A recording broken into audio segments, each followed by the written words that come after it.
কাকি আপনাদের টয়লেটটা কোন দিকে? ও কি মধু, আরে পায়খানাটা কোন দিকে? ওইসব আমাদের নাই বাপ, আমরা সব ঘাটের ধারে যাই। এই দেখো বদনাটা না, ঘাটের ধারে চলে যাও। কোন দিকে যাবো বুঝতে তো পারছি না, সে বেকায়দায় পড়ে গেলাম যে। সালমা দাঁড়াও, আমার খুব ইমার্জেন্সি পেয়েছে। কোন দিকে যাবো? দেখতে পাচ্ছেন না অনেক জায়গা পড়িয়েছে, যে কোনো একটা আড়াল দেখে বসে পড়ি। ওই ঝোপ ঝাড়ে সাপ টেপ নেই তো? না থাকার কি আছে, থাকতে পারে। যান ওই ঝোপের আড়ালে বসে পড়ি। এই সামনে কোথায় বসেছিস? তা সোজা। যেদিকে যাচ্ছে সেই দিকে এলো।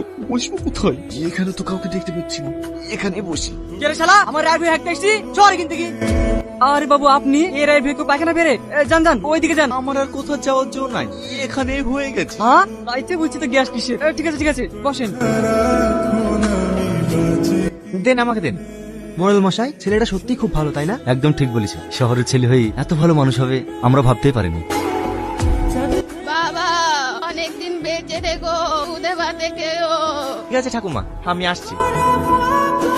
আপনি আবার ঘাটে কার জন্য পানি নিতে এসেছেন? ওই সাহিদা কাকির জন্য, বয়স্ক মানুষ তো জল নিয়ে যেতে খুব কষ্ট হয়, তাই আমি আসলাম। আপনি কত ভালো মানুষ, গ্রামের সব মানুষের উপকার করেন। তুমি ঠিকই বলেছো, টনিতে শহরের ছেলে, এটা বুঝাই যায় না। আরে না মানুষ এই মানুষকে ভালোবাসবো, এটাই তো মানুষের ধর্ম। তোমার হয়ে যায়নি সালমা? চলো।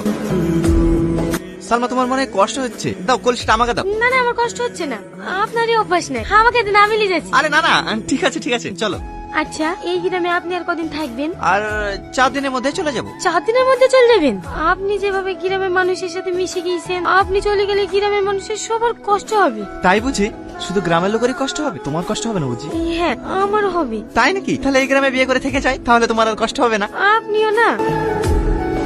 কাকিমা এই নেন আপনার জল। বাপ সত্যিই তুমি খুব ভালো মানুষ, আল্লাহর কাছে আমি দোয়া করি তুমি অনেক বড় হও।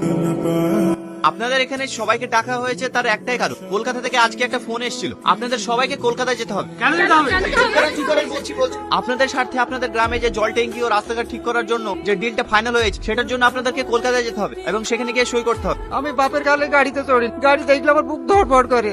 আমিও যেতে পারবো না বাপ, গাড়িতে চড়লেই আমার বমি হয়। টনি এরা তো কেউ যেতে পারবে না, বলছি এখানে সই করে নাকি তুমি জমা দিলে হবে না? ঠিক আছে আমি একবার অফিসে ফোন করে দেখছি। হ্যালো স্যার এরা গ্রামের মানুষ তো কলকাতা যেতে পারবে না বলছে স্যার সইটা এখানে করে নিলে হবে না? Thank you sir. Okay sir. হ্যাঁ স্যার বলে হবে, আপনারা সবাই একে একে এসে এখানে সই করে দিয়ে যান।